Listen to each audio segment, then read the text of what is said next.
오늘 하나님 말씀은 마태복음 7장 15절에서 29절 오늘 큐티 본문입니다. 거짓 선지자들을 삼가라. 양의 옷을 입고 너에게 나오나 속에는 노략질하는 이니라. 그들의 열매로 그들을 알지니 가시나무에서 포도를 또는 은근키에서 무화과를 따겠느냐. 이와 같이 좋은 나무 아름다운 열매를 맺고 못된 나무가 나쁜 열매를 맺나니 좋은 나무가 나쁜 열매를 맺을 수 없고 못된 나무가 아름다운 열매를 맺을 수 없느니라. 아름다운 열매 맺지 아니하는 나무마다 지켜 불에 던지느니라. 이러므로 그들의 열매로 그들을 알리라. 나더러 주여 주여 하는 자마다 천국에 들어갈 것이 아니요 다만 하늘에 계신 내 아버지의 뜻대로 행하는 자야 들어가리라. 그날에 많은 사람이 나더러 이르되 주여 주여 우리가 주의 이름으로 선지자 노릇하며 주의 이름으로 귀신을 쫓아내며 주의 이름으로 많은 권능을 행하지 아니하였나이까 하리니 그때 내가 그들에게 밝히 말하되 내가 너희를 도무지 알지 못하니 불법을 행하는 자들아 내게서 떠나가라 하니라. 그러므로 누구든지 나의 이 말을 듣고 행하는 자는 그 집을 반석 위에 지은 지혜로운 사람 같으리니 비가 내리고 창수가 나고 바람이 불어 그 집에 부딪히되 무너지지 아니하나니 이는 주초를 반석 위에 놓은 까닭이요 나의 이 말을 듣고 행하지 아니하는 자는 그 집을 모래 위에 지은 어리석은 사람 같으리니 비가 내리고 창수가 나고 바람이 불어 그 집에 부딪힘에 무너져 그 무너짐이 심하니라. 예수께서 이 말씀을 마치심에 무리들이 그의 말 가르치심에 놀라니라. 이는 그의 가르치는 것이 군이 있는 자와 같고 그들의 서기관들과 같지 아니함일러라. 아멘. 산상수훈에 나오는 그런 말씀입니다. 그러니까 5장에서 7장 오늘 읽은 말씀이 산상수훈이고 마지막 산상수훈 이 말씀하시고 산으로 내려오시다 8장에 보면 그렇게 나와 있습니다. 예수님께서는 참된 신앙을 위해서 물질의 유혹을 벗어나야 된다. 물질의 유혹을 벗어나야 된다. 그리고 둘째로는 세상 염려에서 해방돼야 된다. 참 신앙을 가지고 있다 그러면 물질의 유혹에서 당연히 벗어날 수 있어야 되고 그리고 염려에서 해방돼야 된다. 그리고 세 번째는 다른 사람을 비판해서 안 된다. 이렇게 산상수훈에서 지금까지 크리스찬들이 어떤 삶을 살아야 되는지에 대해서 말씀을 했습니다. 그러면서 이제부터는 실제적으로 생활에 적용하기 위해서는 먼저 좁은 문을 통과해야 된다. 앞부분에 읽지 않았습니다마는 13절 14절에 보면 좁은 문으로 들어가라. 멸망으로 인도하는 문은 크고 그 길이 넓어 그리로 들어가는 자가 많고 생명으로 인도하는 문은 좁고 길이 협착하여 찾는 자가 적음이라. 실제 우리 삶 속에서는 좁은 문으로 들어가라. 예수님께서는 구원의 문을 좁은 문이라 이렇게 말씀했습니다. 이 문은 절대로 대문이 아니라는 것이요 여러 사람이 들어갈 수 있는 것이 아니라는 것이요. 그러면서 예수님께서는 천국은 좁은 문이라 이렇게 말하는 것은 천국 문은 아주 대학교 들어갈 때 입학시험 칠 때의 문이 좁다고 수많은 사람이 경쟁한다 이런 말 뜻이 아니라 이 문을 찾는 사람이 잘 없다는 것이에요.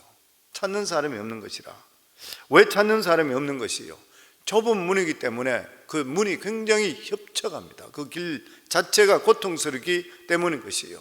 그 신앙은 고통스럽습니다. 한편으로 생각할 때는 왜냐하면 좁은 길을 가야 되기 때문인 것이요. 예수님께서 내가 길이라고 했는 이유가 있는 것이에요. 내가 예수께 이르시되 내가 곧 길이요 진리요 생명이니 나로 말미암지 않고는 아버지께 올 자가 없느니라.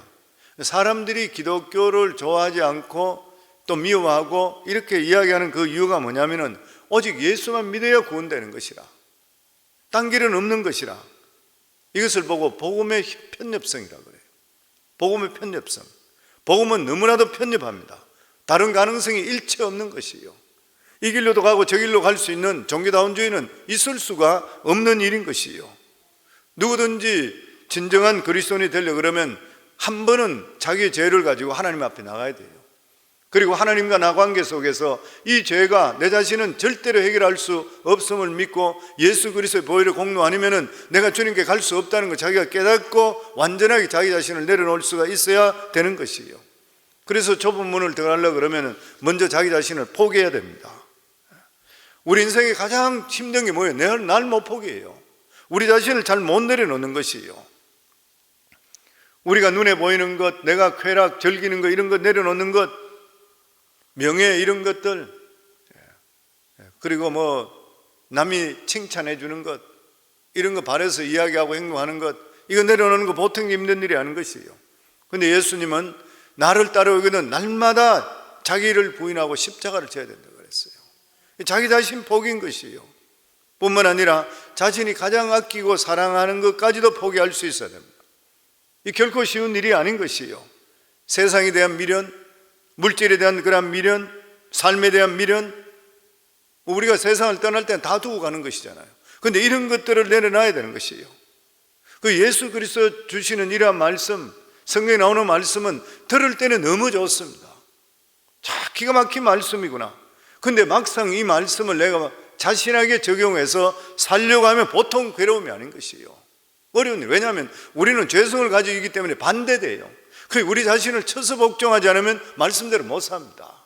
그냥 가만히 있는데 말씀대로 사는 건 천만에요. 그러니까 대부분의 많은 성도들이 종교인이 되어버리는 거예요.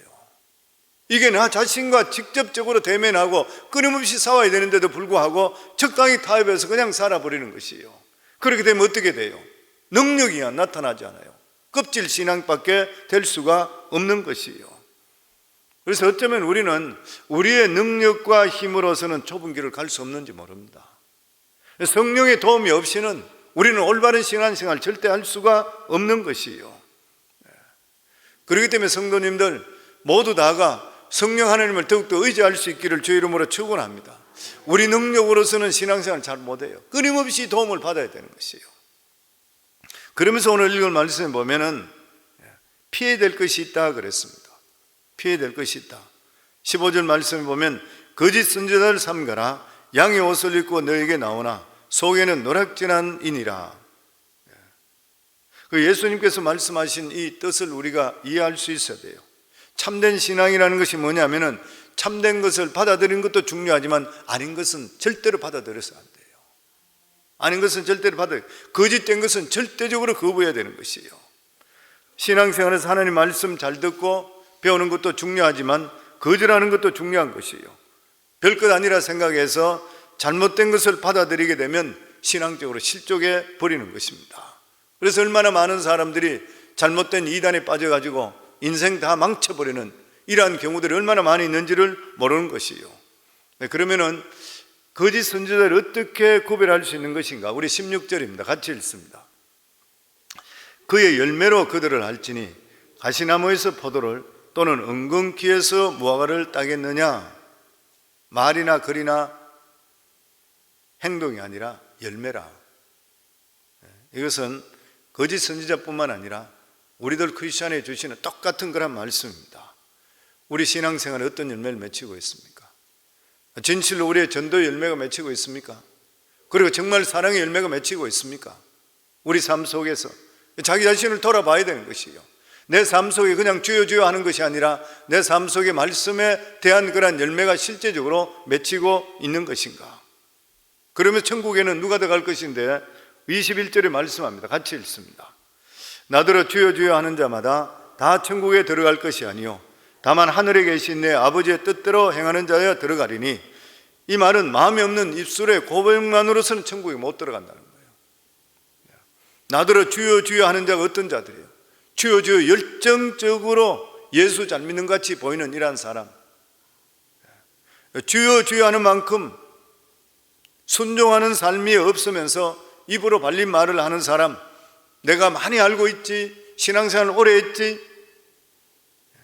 믿음은 습관이나 입술의 고백이 아니라 실제로 그대로 살아야 돼요. 그러니까 힘든 거예요. 이거는 성령의 능력을 덧입지 않고는 진짜로 힘듭니다. 제가 신앙생활 쭉 해보면서 느끼는 게 뭐냐면, 내가 신앙의 성령의 은혜로 충만할 때는 말씀대로 사는 게 전혀 어렵지 않아요. 그것밖에 정신이 거기에 맞춰져 있고 그게 기쁨이 되니까. 그런데 영적으로 영역이 약해지기 시작하는 것 같으면 그 말씀대로 살기가 힘들어져요. 힘들어지는 것이 모든 것들이. 그 성령 인도하심 받지 않고는 내 자신 누구든지 큰 소리 칠 사람이 아무도 없는 것이에요. 보면 내 삶 속에 정말 순종하는 그러한 삶을 살고 있는 것인가? 우리 22절입니다. 같이 읽습니다. 그날에 많은 사람이 나더러 이르되 주여 주여 우리가 주의 이름으로 선지자 노릇하며 주의 이름으로 귀신을 쫓아내며 주의 이름으로 많은 권능을 행하지 아니하였나이까 하리니, 그날이 되면은, 마지막이 되면 주여 주여 하는 자가 많다는 것이에요. 사람이 굉장히 많습니다. 예수 믿는 사람이 많은 것이에요. 보면 우리들은 볼 때는 대부분이 보면 언제든지 다수가 진리같이 생각해요. 그렇지만 허황된 다수도 많이 있는 것이에요. 교회가 크고 교인이 많다고 하면 훌륭하고 진실한 교회라 이렇게 단정 지우는 경우도 있습니다. 절대 그게 될 수가 없는 일이죠. 교회 나온다고 다 천국 가는 거 아니잖아요. 예수 믿고 구원받고 확실하게 구원받은 자가 천국 가는 것이에요. 교회가 크고 작고를 떠나서 정말 잃어버린 영혼에 대해서 관심을 가지고 있는 것인가? 교회가 커야 되는 그런 이유도 잃어버린 영혼을 효율적으로 전도하고 선교하기 위해서인 것이에요. 교회는 사업을 위해서 존재하는 것이 결코 아닌 것입니다. 교회는 구제를 위해서도 결코 존재하는 것이 아닌 것이에요. 교육을 위해서도 존재하는 것이 아니에요. 교육을 교회에서 안 하더라도, 구제 안 하더라도 정부에서도 하고 딴 데 다 할 수 있어요.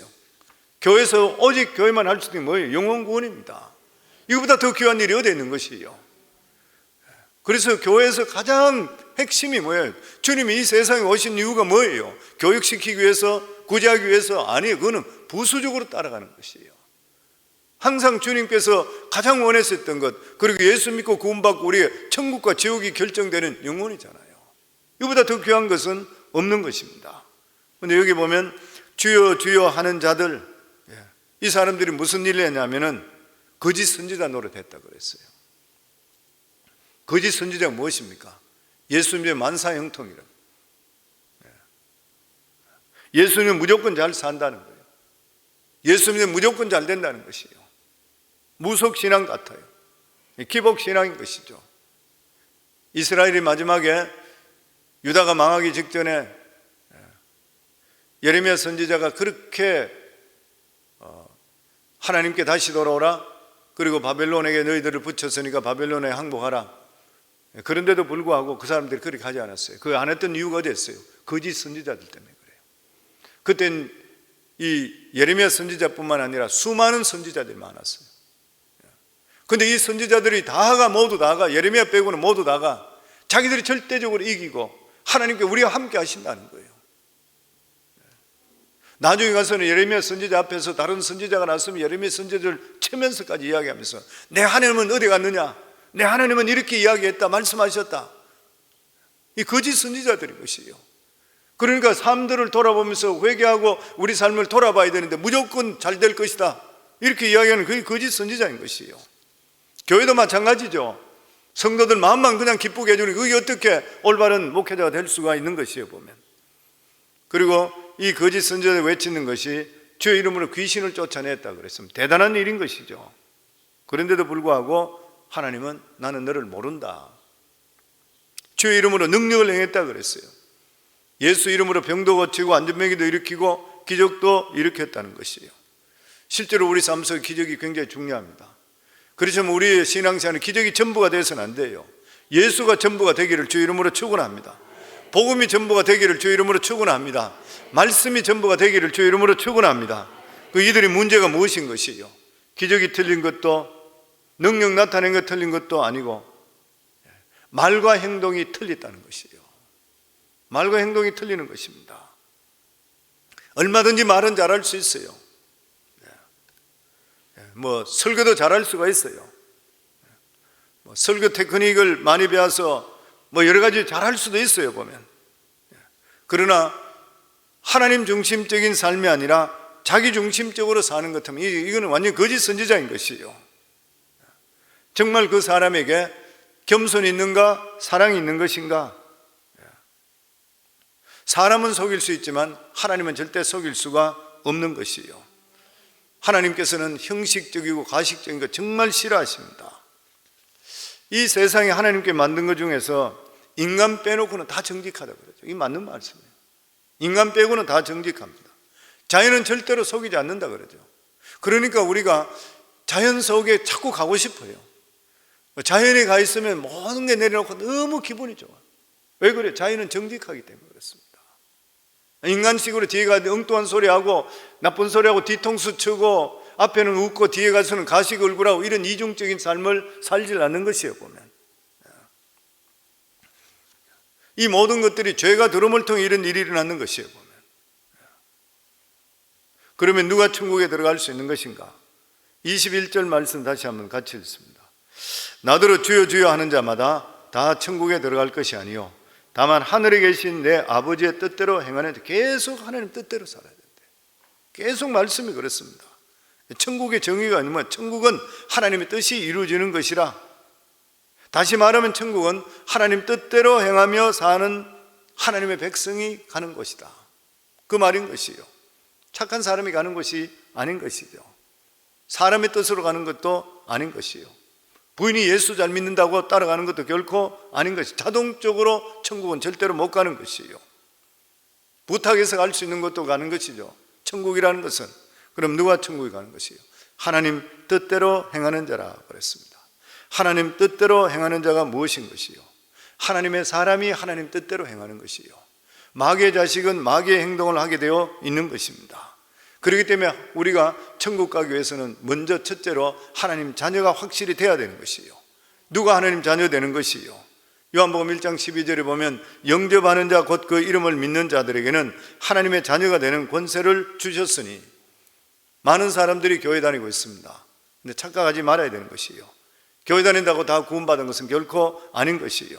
구원에 대해서 확실한 그런 확신이 있어야 되는 것입니다. 구원받았습니까? 예. 나 교회 집사입니다. 20년 동안 30년 교회 다녔습니다. 이게 아니라는 것이요. 주님의 뜻을 깨닫고 순종하는 삶을 살아야 되는 것이요. 우리 그리스도인들의 최대 목표가 무엇인 것이요? 하나님 뜻대로 사는 것이요. 교회 오래 다녔다고 자랑할 필요 하나도 없어요. 저도 신앙생활 수십 년 하면서 느껴지는 게 뭐냐면 신앙생활 오래 했는 만큼 내가 신앙이 더 좋다고 장담 못 하겠어요. 마치 나이가 내가 더 들면은 그만큼 지혜롭다고 생각하는데 꼭 그렇지 않아요, 보면. 젊은 사람들 배울 것도 너무 많이 있어요. 이 틀리는 것이에요, 보면. 신앙생활의 연륜을 자랑할 거 하나도 없어요. 현재 내 삶 속에 내 위치, 영적인 위치가 어느 된다는 거예요. 이게 더 중요한 것이에요, 보면. 과연 예수님께 나를 기억하고 계시는 건가? 이걸 생각하면서 내가 신앙생활 할 수가 있어야 되는 것이에요. 그래서 하나님 말씀은 실제로 들을 때는 너무 좋습니다. 많은 목회자들 설교할 때 좋은 설교 있잖아요. 들을 때 너무 좋은데 그걸 내 삶 속에 나에 대한 위로한다든지 뭐 어떤 축복의 말씀을 들으면 너무 기분 좋아. 그런데 그 삶 자체에 대해서 말씀에 순종이나 죄에 대해서 이야기 들으면서 내 자신을 비교해 볼 때는 괴로운 거예요. 괴로운 일인 것이죠, 보면. 왜냐하면 내 자신의 그 치료를 보기 때문인 것입니다. 말씀이 내 삶 속에 충격이 되는 것이에요. 그런데 말씀이 충격이 돼야 내가 바뀌게 돼 있어요. 그러면서 마지막으로 예수님은 이 세상의 두 종류의 사람의 모습을 보여주고 있습니다. 24절에서 26절까지 말씀을 같이 읽습니다. 그러므로 누구든지 나의 이 말을 듣고 행하는 자는 그 집을 반석 위에 지은 지혜로운 사람 같으리니 비가 내리고 창수가 나고 바람이 불어 그 집에 부딪히되 무너지지 아니하나니 이는 주철을 반석 위에 놓은 가득이요 나의 이 말을 듣고 행하지 않은 자는 그 집을 머리 위에 지은 어리석은 사람 같으리니. 우리 인생은 모두 다가 집을 짓고 있대요. 어떤 집이냐? 인격의 집, 성품의 집을 짓고 있대요. 그 예수 믿고 우리가 구원받았다는 것은 기도 잘한다, 아니면 뭐 성경 많이 한다, 이게 문제가 아니죠. 이런 걸 말하는 거예요. 내 자신의 인격이 얼마나 바뀌냐는 거예요. 내가 예수 믿고 나 성품이 얼마나 변화됐냐는 거예요. 내가 그런 집을 얼마나 내가 잘 짓고 있냐는 것이 지금 그 말씀하고 있습니다. 그 지금 예수님께 쭉 주시는 그런 말씀이 뭐냐면은 천국 백성들이 어떻게 살아야 되고 어떤 재료로 집을 지어야 된다에 대해 말씀을 주시고 있는 것이에요. 이 재료는 하나님 백성이 누구든지 똑같이 주시는 것이에요. 그런데 이것은 어떤 사람은 가지고 집을 잘 짓고 어떤 사람은 엉터리로 짓는 것이에요. 24절에 보면 그러므로 누구든지 나의 이 말을 듣고 행하는 자는 그 집을 반석 위에 지은 지혜로운 사람 같으리니. 이 말씀을 듣는 것이 복된 것이 아니라 행하는 자가 복된 때라. 오늘날 인터넷 발달로 인해서 옛날에는 설교 테이프 많았지만 지금은 인터넷에 가면 전체 좋은 설교가 얼마나 많은지 몰라요. 그런데 설교를 듣는 의미가 어디에 있는 것입니까? 유명한 사람들 아무리 모셔와서 설교 들어도 뭐 하는 것이요? 그 말씀 듣고 나서 내 삶 속에 적용하지 않게 된다면 차라리 안 든 게 나은 것이에요. 그래서 마태복음 7장 26절에 보면 나의 이 말을 듣고 행치 아니하는 자는 그 집을 모래 위에 지은 어리석은 사람 같으리니, 우리 모두 다 교회에 들어와 있는 사람이고 찬송하는 사람이에요. 예수 믿는다고 말 다 하는 사람이에요. 그런데도 우리가 변화되지 않았다면 어디서 변화되겠습니까? 교회 와서 우리 삶이 변화되지 않는다면 세상에 어디 가서 우리가 변화될 수 있어요?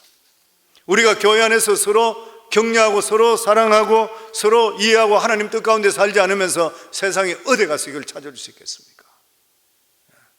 세상에 가면 좋은 말씀, 세미나는 온갖 말씀 다 있지만 실제로 우리 살아가는 모든 삶에 영적으로 내 영혼을 뒤집어 놓고 내 정신을 새롭게 바꾸는 말씀은 교회 아니고 어디서 받을 수 있습니까?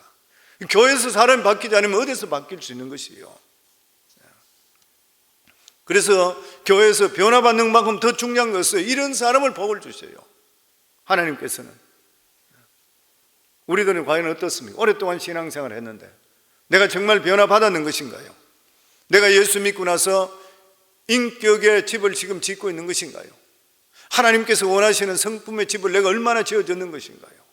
우리 자신들 돌아봐요. 그러면서 예수님께서 너희가 얼마나 지었느냐? 이걸 시험할 수 있는 방법을 말씀해 줬어요. 그 25절 말씀입니다. 같이 읽습니다.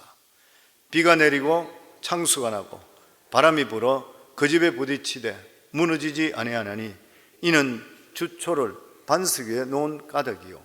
여기 보면 인생의 위기가 나타납니다. 세 가지 위기가 나타나죠. 동시에 나타납니다. 위로 비가 내리고 위로부터 비가 내려요. 아래는 창수에 홍수가 납니다. 홍수. 옆으로부터는 폭풍이 불어 바람이 불어요. 참혹한 인생의 시련입니다.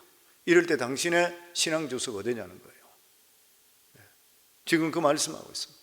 편할 때 누가 잘 못 믿어요? 잘 될 때 누가 잘 못 믿어요? 진짜 우리 신앙을 가졌냐는 것은 폭풍과 같은 시련입니다. 내 삶 속의 고난입니다. 이러한 시간이 왔을 때에 내 신앙의 현주소를 알 수가 있게 되는 것이요. 정말 내 건강에 사형선고를 받았을 때, 내가 정말 어려운 처지에 당했을 때,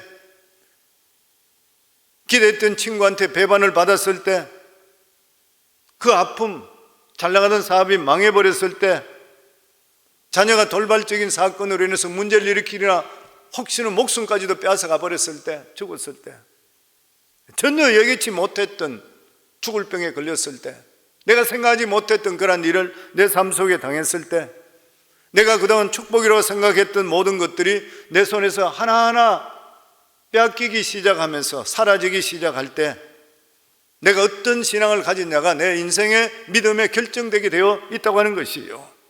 그렇기 때문에 신앙의 가장 중요한 것은 환경이 아니라 환경에 대한 영적인 태도입니다.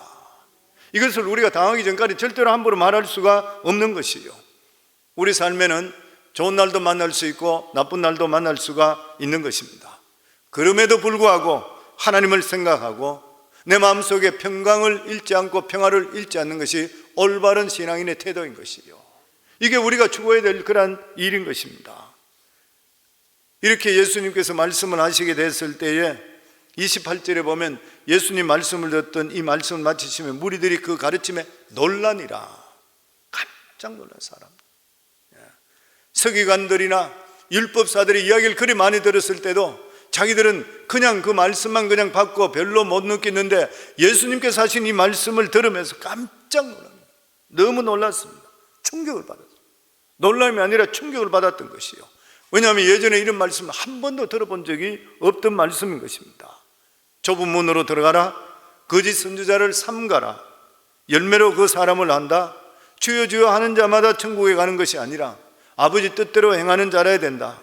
말씀을 듣는 자가 복 있는 자가 아니라 행하는 자가 복되도다. 듣고 행치 않는 자는 모래 위에 화려한 집을 짓는 것과 똑같은 것이라. 어디서 이 말씀 들을 수 있습니까? 굉장히 충격적이다. 그런데 성도님들, 충격이 없으면 변화는 안 일어나는 것이에요. 우리 모두 다가 이 예수님의 말씀을 가지고 끊임없이 도전받기를 바랍니다.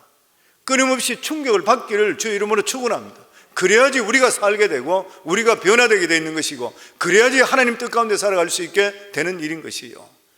저는 저와 여러분 모두 다가 하나님 말씀 듣는 것으로 그냥 내 생각과 틀린다고 해서 그냥 버리시지 마시고, 하나님 말씀을 내 마음판에 새겨서 내 인품이 변화되고 인격이 변화되고 내 성품이 변화될 수 있는 아름답고 튼튼한 집을 지을 수 있는 저와 여러분 다 되기를 주 이름으로 축원합니다.